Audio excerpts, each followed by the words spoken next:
netepi adicara ingkang sapuntrinan tamrinupaka pranyata kawistara temanten putri hanglolos wujuding gegaman ingkang den agem temanten kakung sekawit badhe sowan ngarsaning Rama kelawan ibu nyuwun puji pandonga pangestu. Muga anggenipun lumban ing madyaning bebrayan jumbuh binayu sembada sinedya rahayu rahayu kang tinemu atut runtut reruntungan gegandengan astara genggang sakrikma bebasanti hanguklungaken jangga sarta hanguncupaken asta mangkono ngene ratur mangandikan yen kawijil ing lesan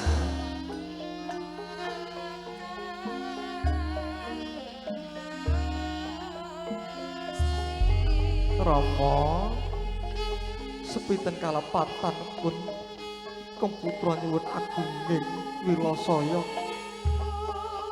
donga pangestu panjenengan ingkang kula suwun Rama.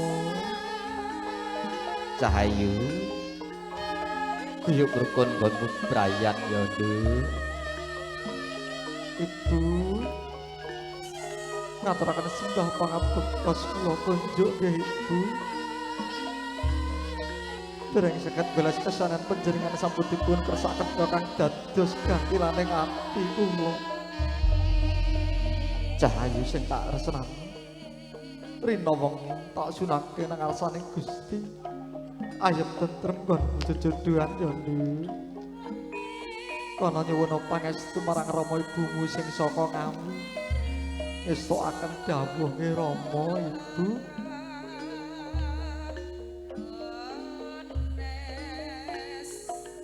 Purnanggenipun nyuwun tambeng donga pangestu Rama Ibu temanten putri. Pinijin nyuwun tambeng donga pangestu Rama Ibu temanten kakung. Ibu sembah pangabektos kula kunjuk sepinten kathahipun kalepatan nyuwun agung ing pangapunten nggih Ibu. Kang putra nyuwun tambah donga pangestu. Sang bagus cahayu ayem tetrem nggonku bebrayan ya ngger ya Bu. Rama pangabektos kula kunjuk nggih Rama. Nyuwun tambah donga pangestu nggih Rama. Cabagus cahayu anakku saklarane. Muga-muga ayem tentrem jumbuh kinayuh sembada jinangka. Kuyup rukun nggonmu jejodohan ya ngger ya Nduk dongeng panuwun nggih Rama. Awit sampun sinerat wonten jroning kitab suci bilih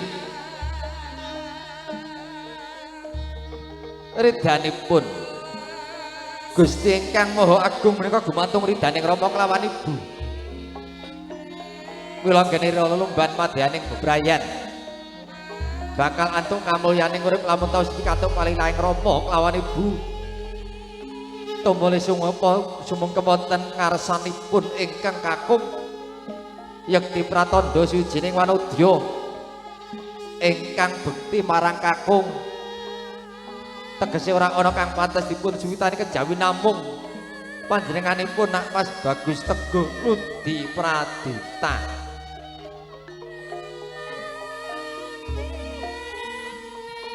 Ewan dene purna nggenipun ngaturaken sembah kalbu wujudipun gegaman den agemaken malih minangka jangkeping busana.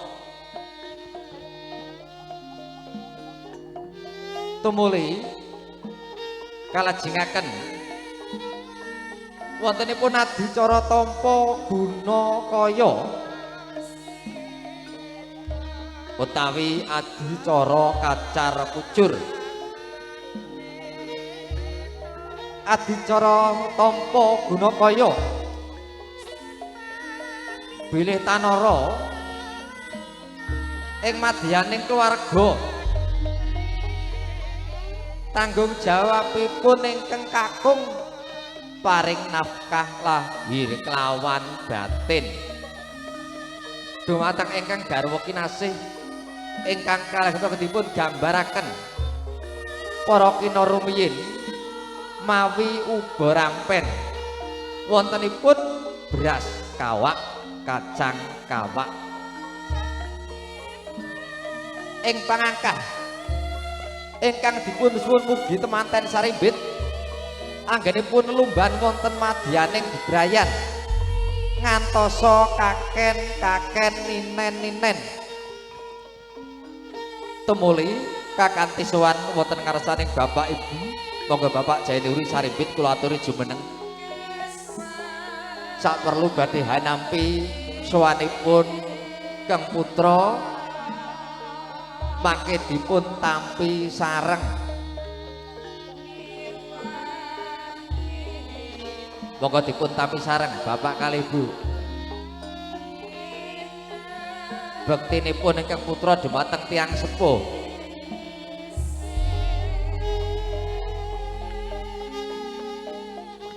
purna kalajengaken Dahar Kembul Bujana Handrawina tegesipun temanten badhe dahar sesarengan wujudipun menika wonten Boga Jenar Mancawarna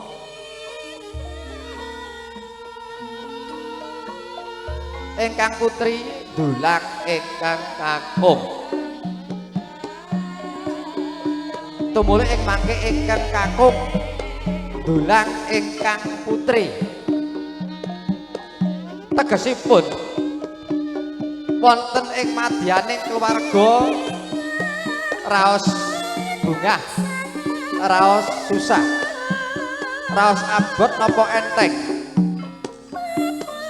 dipun lampahi sesarengan dipun cepeng janggote garwane ingkang kakung ngasta piringipun ingkang putri Dulang kakunge monggo janggutipun dipun cepeng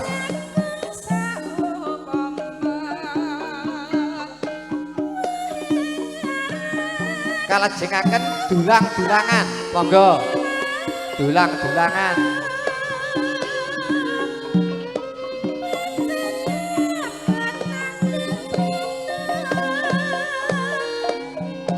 purna kalajengaken unjukan wonten tirta wening ingkang mijul saking Kendhi Pertala mugi nambaran kanthi weningipun penggalih sarta meneping kalbu sak temah ingkang tinepuhan namung rasa ingkang ayem ingkang tentrem ing pangangkah Gusti kang murebeng dumadi mugi enggal paring wujuding golek kecara kang tata jalma dados tetawangganing keluarga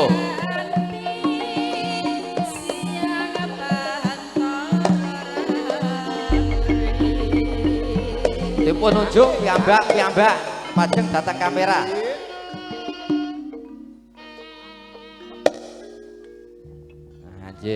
sang yo para tamu Purwa Madya wasana sampun paripurna sawetawis monggo kepareng jumeneng Bapak Ibu nderekaken foto rumiyin mangke riyen mawon Bu mangke riyen badhe foto riyen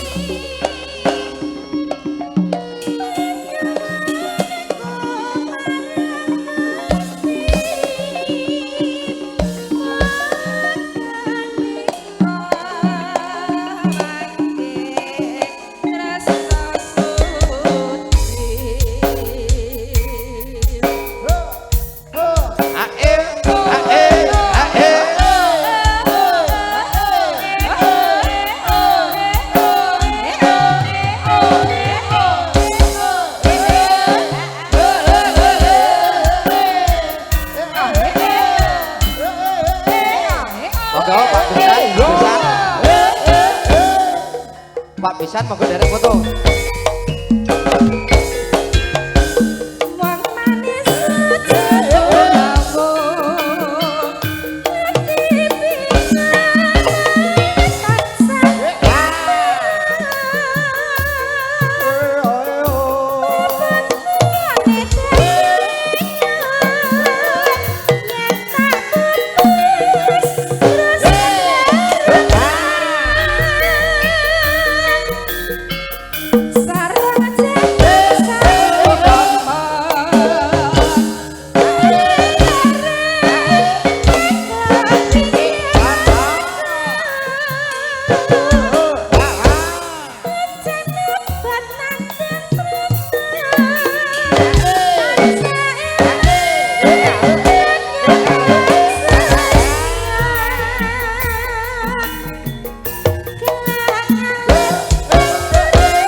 Assalamualaikum warahmatullahi wabarakatuh.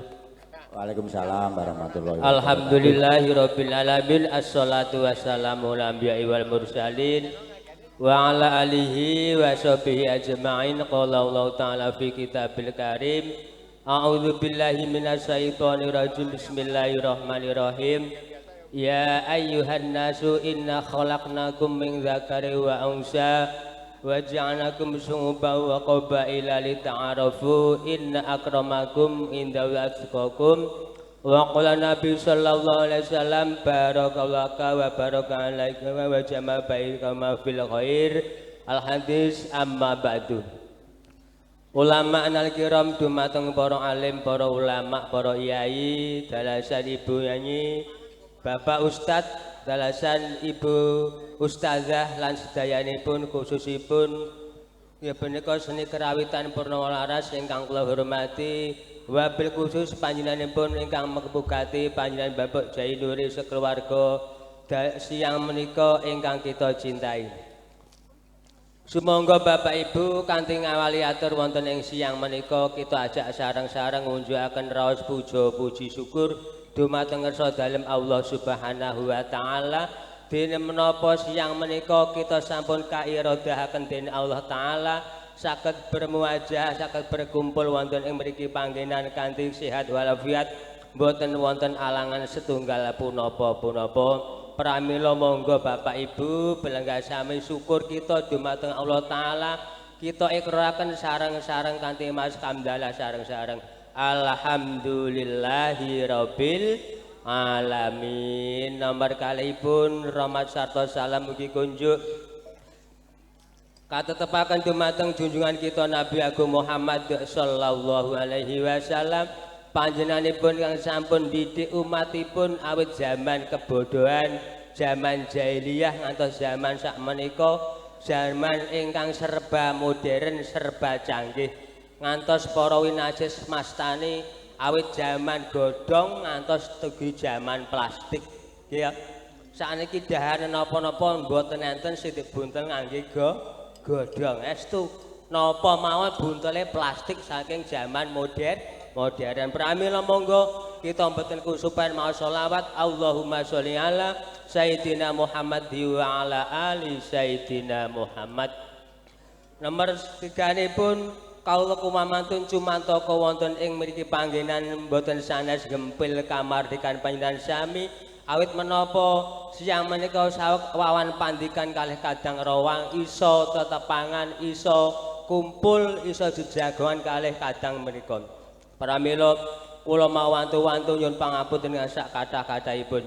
Wonten ing salajengipun para hadirin khususipun Bapak Jainuri sekeluarga kawula wonten mriki nggih menika sesulih panjenenganipun Bapak Sogi sekeluarga sepindah ngaturaken salam taslim kunjuk dumateng kadang besan Bapak Jainuri sekeluarga kanthi ucapan Assalamualaikum warahmatullahi wabarakatuh.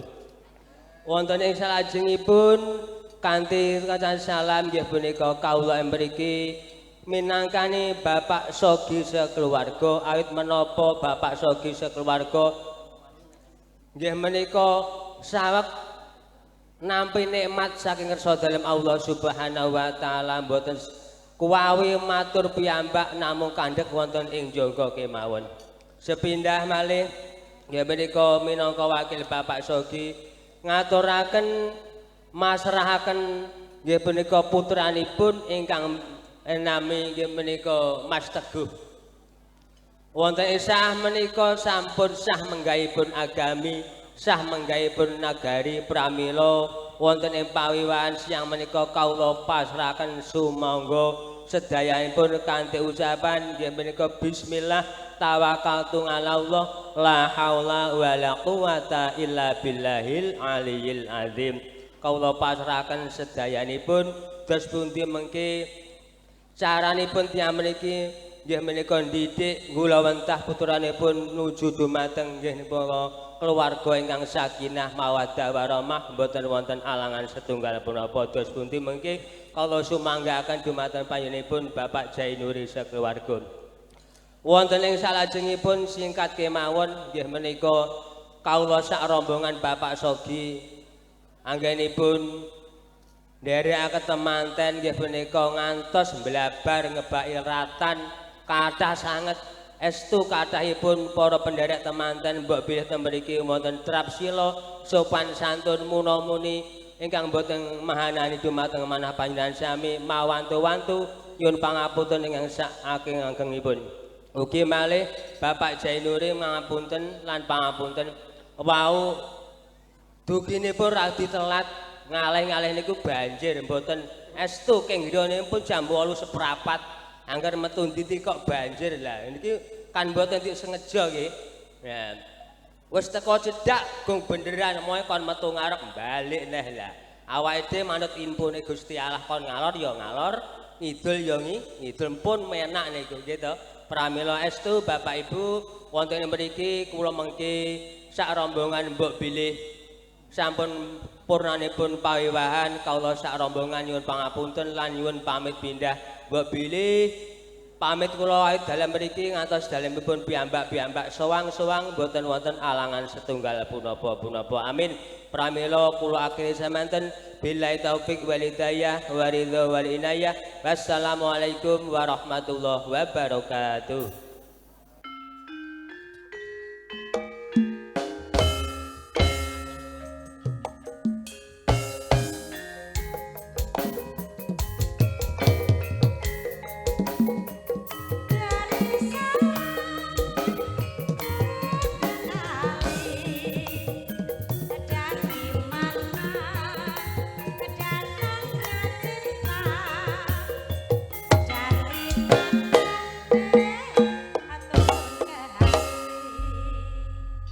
Terang terwaca boten wonten kakarempit minangka sule atur pangandikan saking keluarga agung Bapak Sagi Ibu Dinem Lumantar Bapak Jarno pramila boten berkah ambale malih kalih menika sekawit keparengipun kadang kula suba manggula nganti para rewang pineji arsa ngirapaken temanten ingkang arsa santun busana.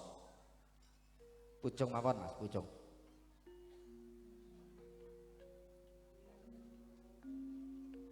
Sampun rampung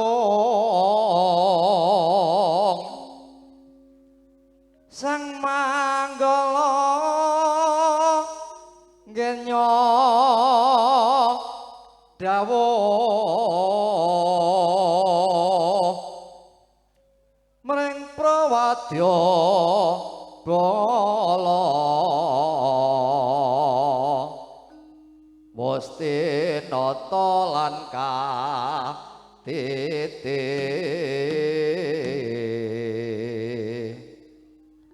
daya-daya prawadya bala uninga mijil saking sasana Palarman Sang Suba manggala nganti Praruwang Sinandra kadya Raja Wana manebah-nebah solahe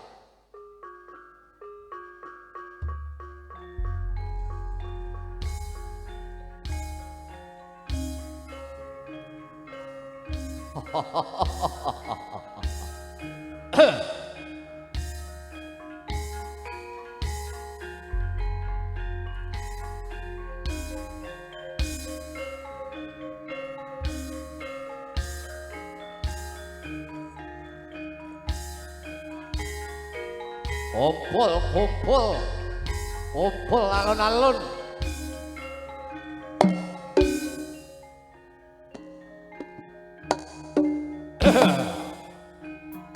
us lah oh ha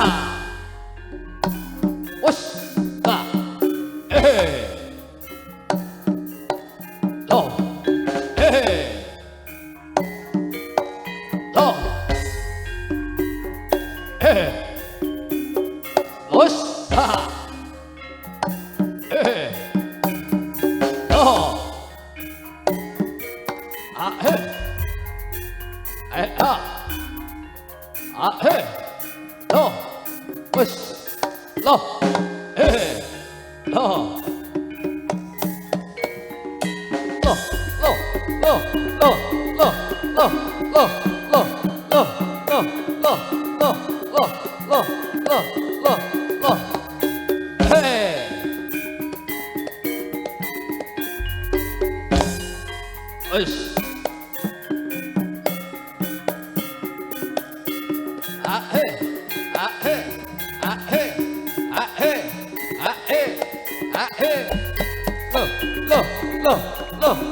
lo us ha lo lo us lo lo Prapteng madyaning sasana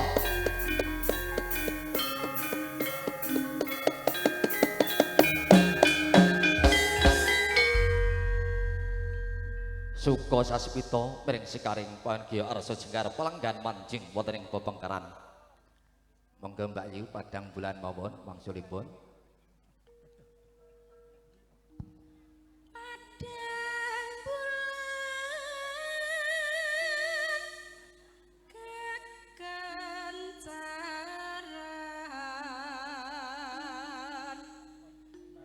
nadane purna mositi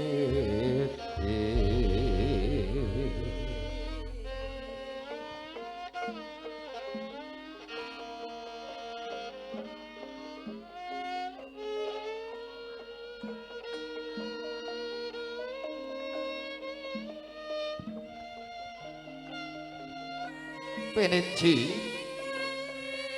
jengkar saking sasana palenggahan Raja Sadina mewah ratu sedalu Nimas kusumaning ayu mesinta anak mas bagus teguh Udi Praduta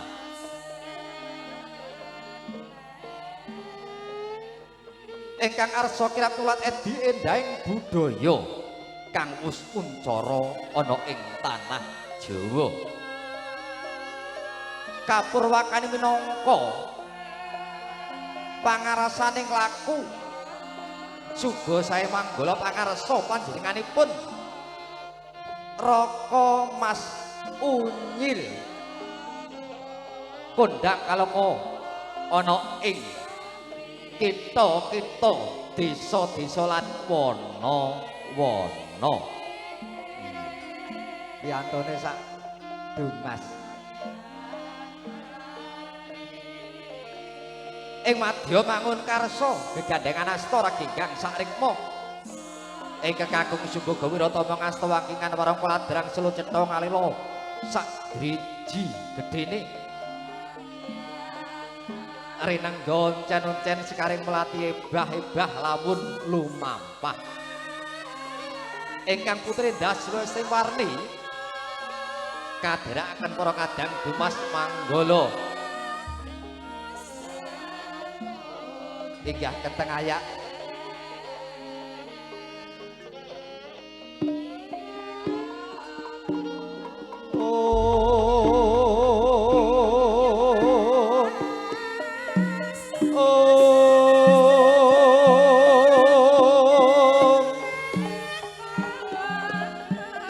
Telenging griya mangungkung kandhane mang tanpa kanen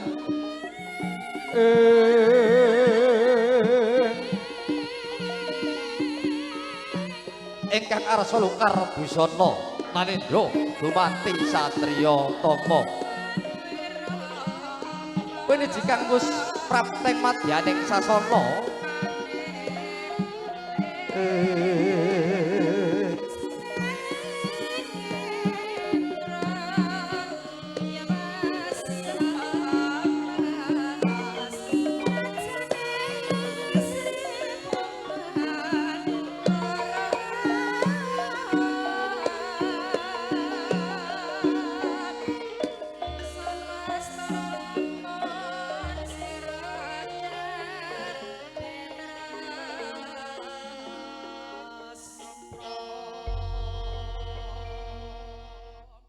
Dongkoro sabar sautara sinambing rantu temanten santun busana mbok bilih wonten pamasrah tartamtu wonten panampi dalah ngaturaken pambagya reja wujeng niki saking panjenenganipun ingkang hamugati Bapak Jenuri Ibu Juwati Sekawit kabda saking raos pingapun begali mboten kesti matur ngarsa panjenengan sedaya pramila hanyaraya dumateng panjenenganipun Bapak Lamidi Purwa Madyawasana kasumanggaaken nuwun.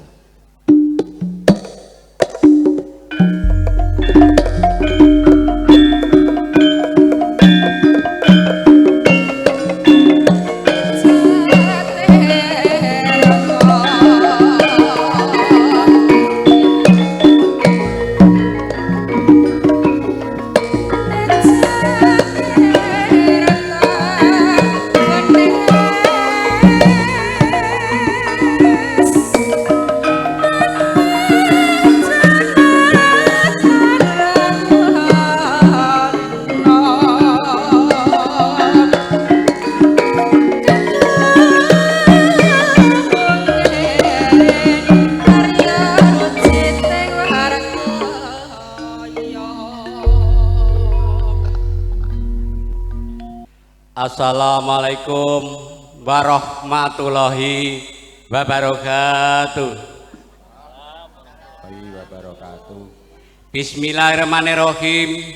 Alhamdulillahirabbil alamin. Wassalatu wassalamu ala asrofil anbiya wal mursalin Sayyidina wa maulana Muhammadin wa ala alihi washabihi ajmain. La haula wala quwata illa billah amal ba'du. Dumateng para pinisepuh para hadi sepuh ingkang pono ing pamawas miwah lebda ing pitutur ingkang satuhu dahat kawula bekteni. Dumateng para alim, para ulama ingkang rinten kelawan dalu tansah sumanding kitab suci wahyuning ilahi ingkang tansah kawula taati. Dumateng pangembating praja satriyane negari ingkang minangka dados pandam pandoming kawula dasih ingkang pantes sinudarsana. Dumateng para rawuh kakung Suwamana Putri inggih Baraya Agung Trah ingkang mahambek berbudi dharma ingkang satuhu dahat kinurmatan. Dumateng wabil khusus panjenenganipun kadang besan nggih menika panjenenganipun Bapak Sogi sekeluarga sak penderekipun sedaya ingkang kawula hormati. Mboten kesupen dumateng paguyuban kesenian Purnama Laras ingkang mijil saking Sendang Rejo ingkang dipun pangarsani dening panjenenganipun Bapak Edi Purnama ingkang kawula tresnani. Dumateng kadang karang sepuh ingkang kawula hormati. Saderengipun kawula matur sumangga sesarengan muji syukur alhamdulillah dumateng ngarsanipun Gusti Allah Subhanahu wa taala. Dene punapa kula lan benang sami ing wekdal punika tansah pikantuk rahmat taufik hidayah inayahipun. Saengga saged angrawi punapa ingkang dados hajatipun panjenenganipun Bapak Jai Nuri sekalian Ibu kanthi kawontenan sehat walafiat boten wonten alangan satunggal punapa-punapa Allahumma amin. Lan boten kesupen selawat salam kawula aturaken dumateng junjungan kita Nabi Agung Muhammad sallallahu alaihi wasallam ingkang kula ajeng-ajeng copaatipun wit menika ngantos benjang wonten ya umul kamal Allahumma amin. Para bapak saha ibu ingkang satu dan kinurmatan. Kula marak sowan wonten ngarsa panjenengan sami minangani pamundhut panjenenganipun Bapak Pranoto Hadicara saha minangka sesulih panjenenganipun Bapak Jai Nuri sekalian Ibu. Sejatosipun panjenenganipun Bapak Jai Nuri nggih badhe matur piyambak ananging nembe kemawon angraosaken bombong bingaing manah pramila badhe matur namung kandhek sak tengahing jangga pasrah wakil dumateng kawula. Ingkang kaping sepindhah panjenenganipun Bapak Jai Nuri ngaturaken sugeng rawuh dipun sekecakaken anggenipun lelenggahan sinambi angrapi pasugatan punapa ingkang sampun dipun sediakaken. Kagem telas kemawon Bapak Ibu nggih. Nggih, wonten telas nggih. Alhamdulillah. Ingkang salajengipun mbok bilih anggen nampi panjenengan kula wonten kekiranganipun. Kirang palenggahan pasugatan arupi punapa kemawon ingkang kirang resepaken dumateng ngarsa panjenengan sami kula minangka wakil nyuwunaken agunging samudra pangasami ingkang saageng-agengipun. Ingkang salajengipun rawuh panjenengan sami dipun suwun doa restunipun.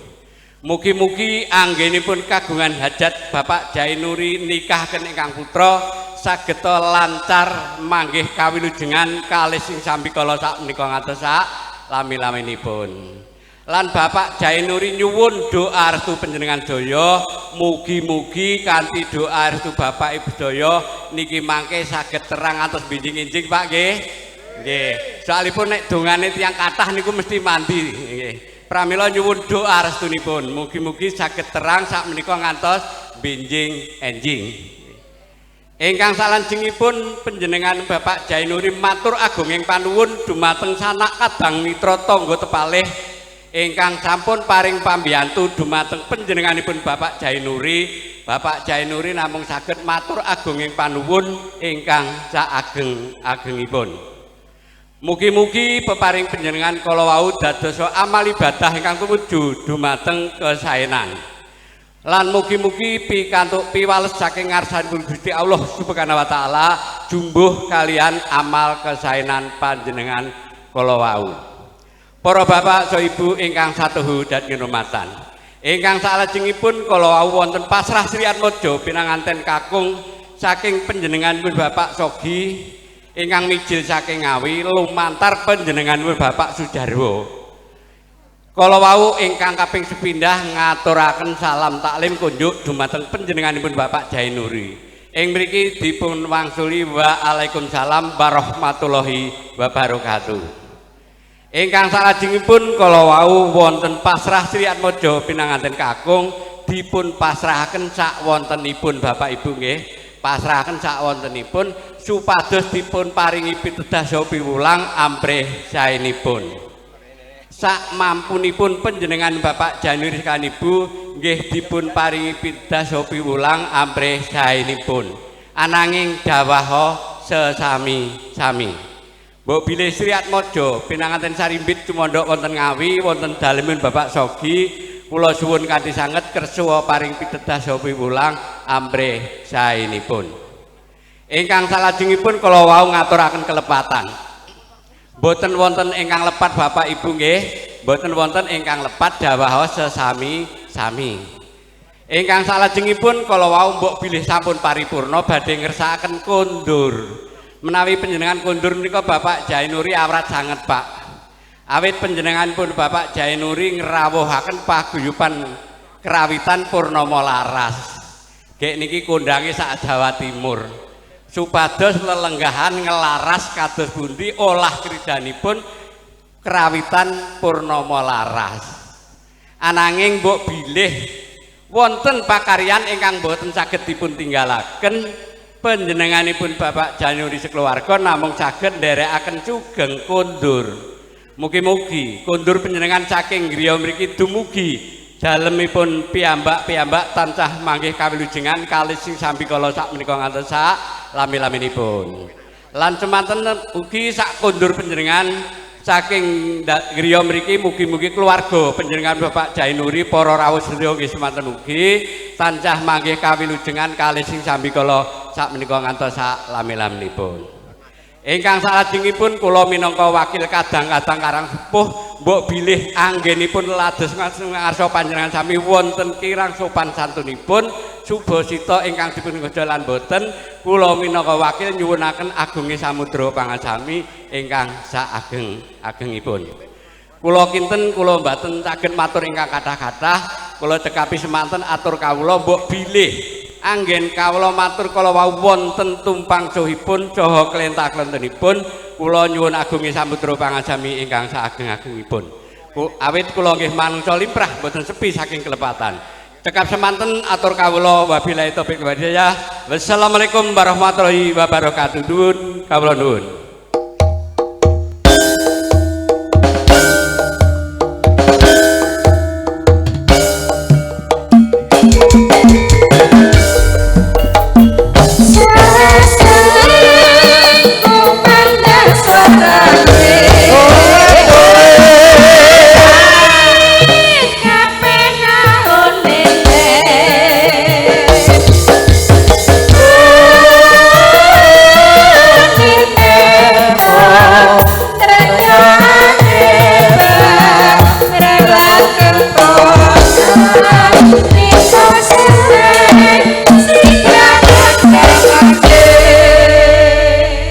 Dados titis wijang wijiling pangandikan minangka sulih atur panjenengan ingkang hamugati lumantar Bapak Lamidi sepisan ngaturaken pambagya reja lujeng sapa nampi pasrahipun pramila boten perlu kaambali malih sedaya sampun gamblang terwaca cetha boten wonten ingkang karempit. Niki kalenggan sakmangke mbok bilih temanten sarimbit sampun purna anggenipun santun busana piniji arsa karapaken wonten ing wadyaning pahargyan sinenguyung para kadang-kadang ingkang pinijing karya.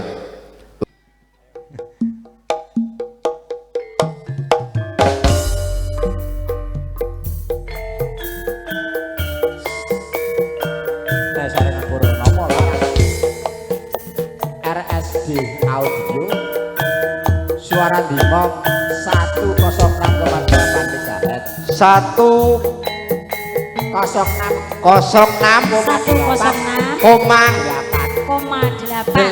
MHz.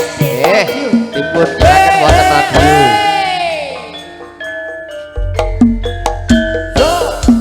Orang apa aku iki dadi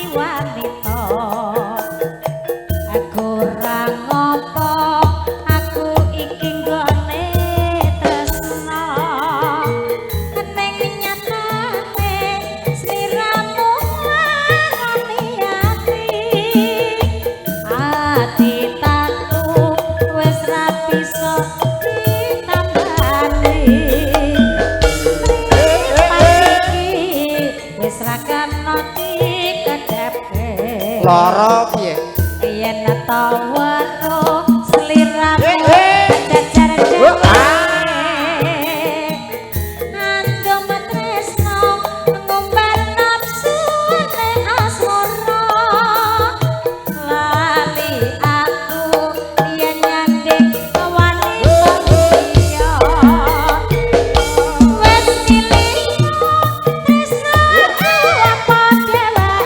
Ya tresno sliramu to sih.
Oh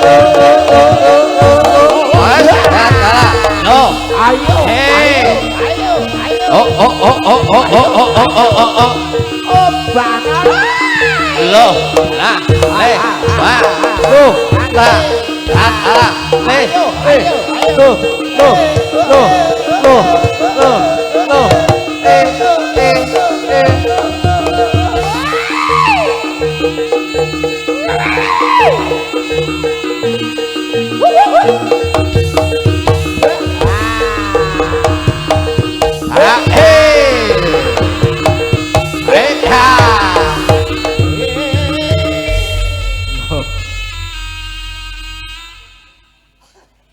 Enek sing muni cucuke sak dumas.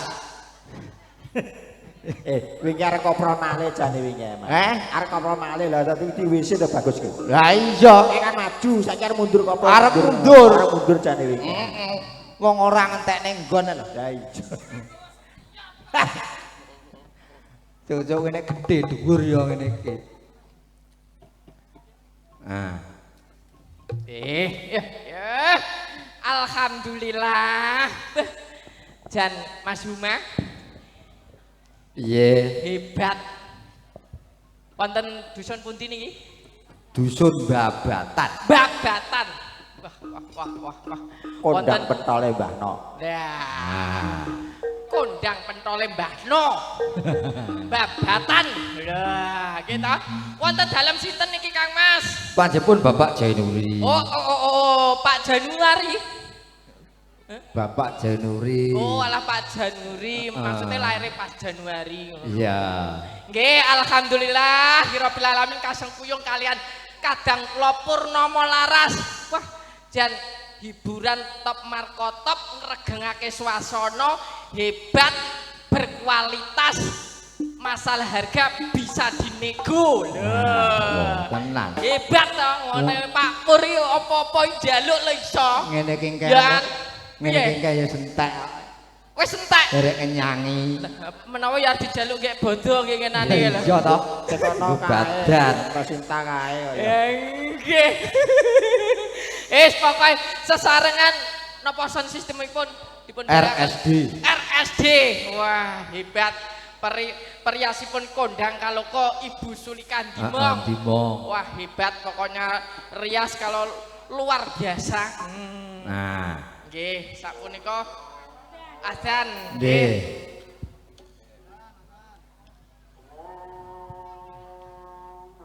Tak kira sing adan dadi panggolo iki.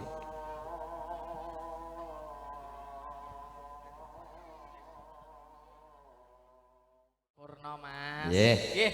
Alhamdulillah wonten daleme Bapak sinten niki wau? Bapak Jainuri. Jainuri.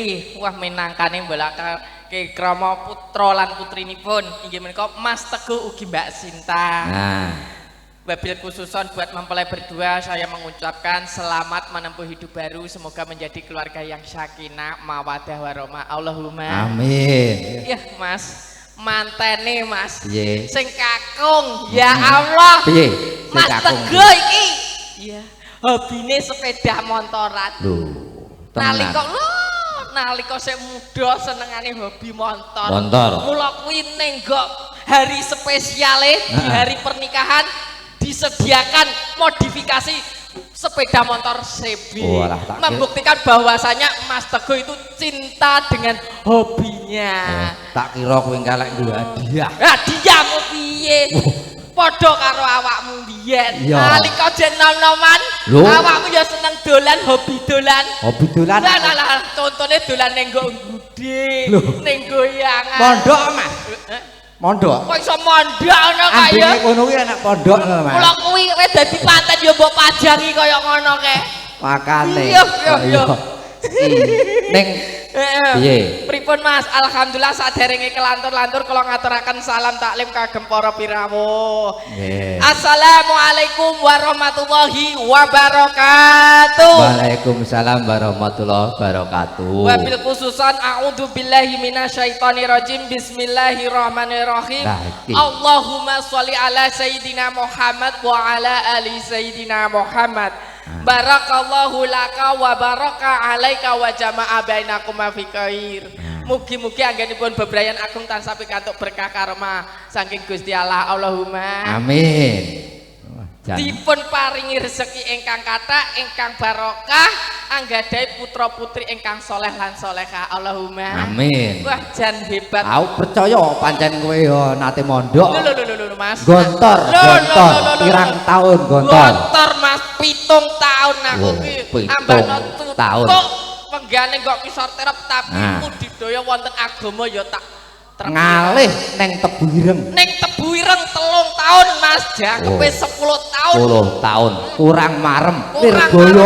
Lirboyo Kediri Mas, 5 tahun. Lah mondok kok ngulang ngalih. Lah bakulan pentol kok Mas. Berarti kowe iki ning ngono ya gak ngiras dodolan. Iki minangkani masih suasana lebaran. Saya mengucapkan minal wa minkum taqabbal ya karim. Selamat Idul Fitri. Mohon maaf lahir dan batin nggih Bu, Pak nggih. Wah jan piantun saking Ngawi nggih. Saking Ngawi. Jan solehah. Nggih. Awet sing nom nganti sing tuwa. Padha gawe kerudung kabeh. Jalaran apa Mas Huma? Ya jalaran delok manten. Ora. Lah piye? Nggo nutupi wane. Nggih, niki wau wonten rombongane tandur nggih. Ora enek. Hebat lho. Piantun Mas Teguh niku berarti piantun ingkang diajeni kalian warganipun. Oh iya. Awet rombongan tandur. Enek. Warga sanak kadang nderekaken. Heeh, melu. Mula kuwi engko nderek ning bengi Mas Teguh ya arek nandur. Malah wis. Malah wis. Wis piye to kaya. Nggih, alhamdulillah Mas Teguh, alhamdulillah babakan rumah tangga nggih nembe sepindhah niki nggih. Alhamdulillah muga-muga Mas dadosa keluarga ingkang sakinah sak lawas-lawase. Allahumma amin. Amin. Nanging nyuwun sewu Mas Teguh, wonten babatan kalih Ngawi benten beda cara beda tata Mas nggih. Pangapunten nikau ngendikane Pak RT dari lingkungan babatan sini bahwasanya tata tertibnya bahwa manten anyar tidak boleh menikmati malam pertama dahulu.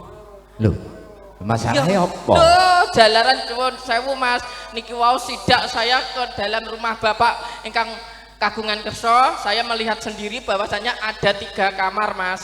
Kamar sing paling kulon isine pun beras gula mie.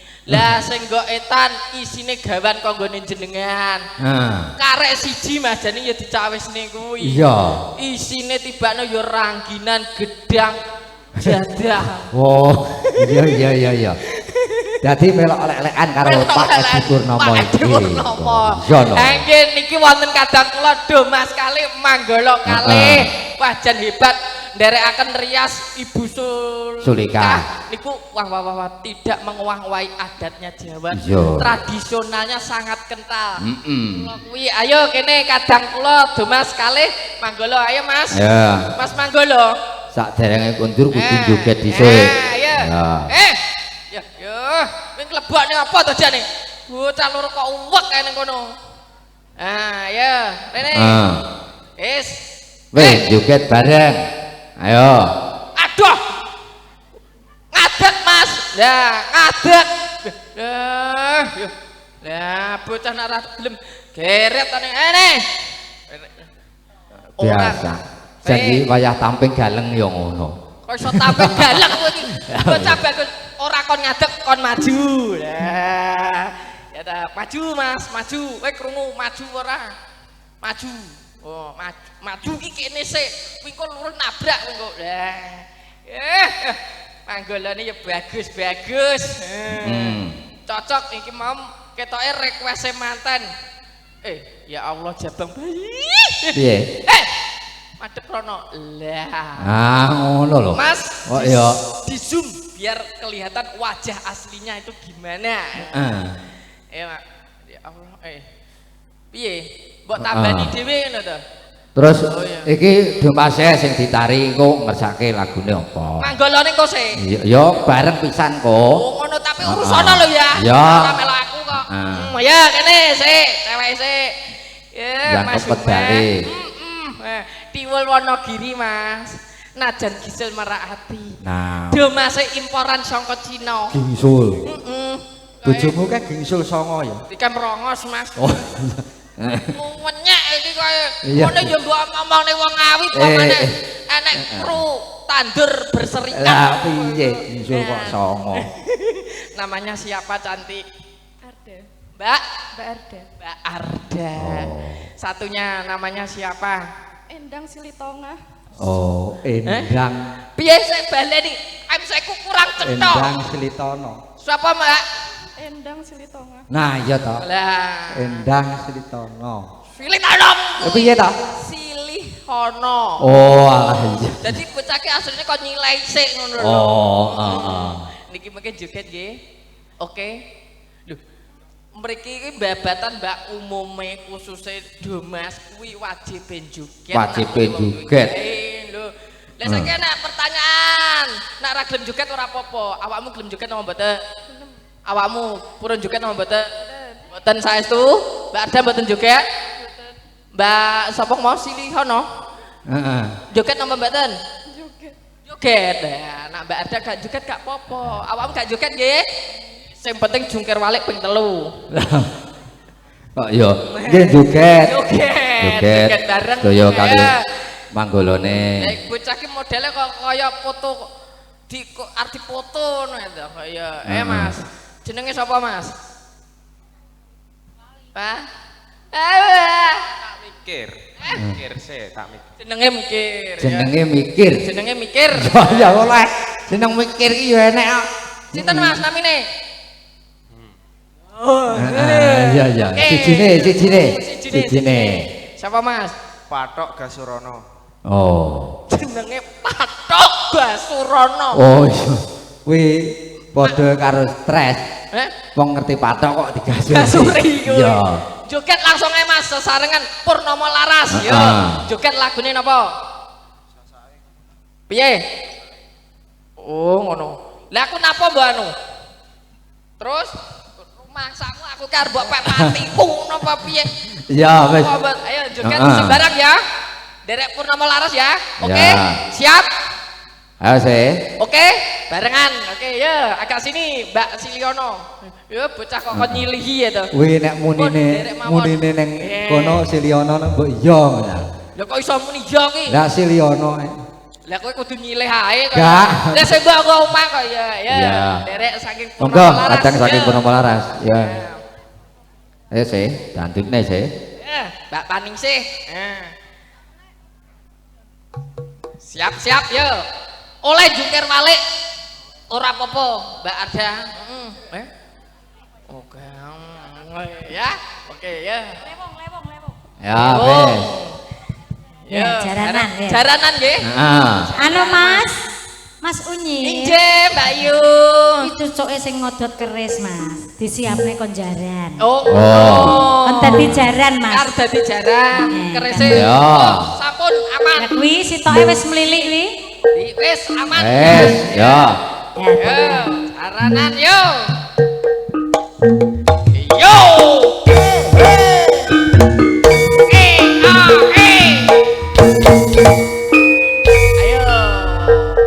Ayo Mbak Siliono.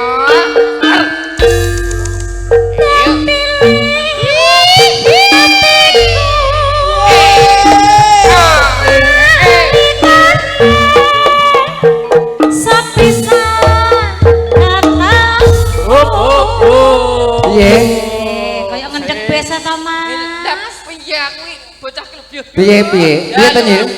Jare kok Mas, nek request ki bayar, Mas. Request bayar, kowe ngerti yo. Kok enting aku? Sing gawa rene aku sapa kowe to? Sing bayari ya kowe. Ya njaluk apa ta Nyil? Nyil njaluk apa?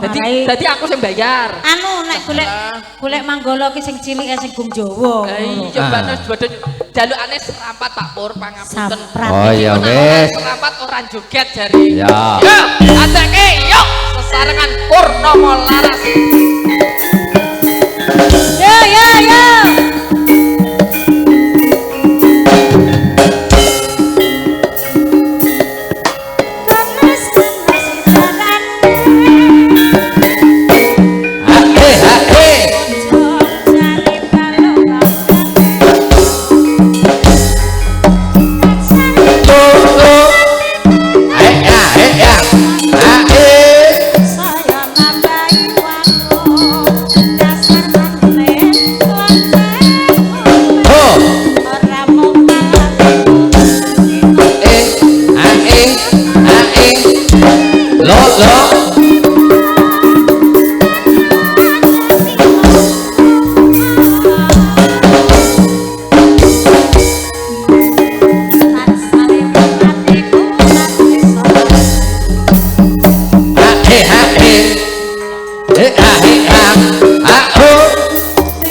Mas Unyil, terima kasih. iki keripik gedang keripik telo Mas Keripik Unyil. gedang, keripik Nggih. telos.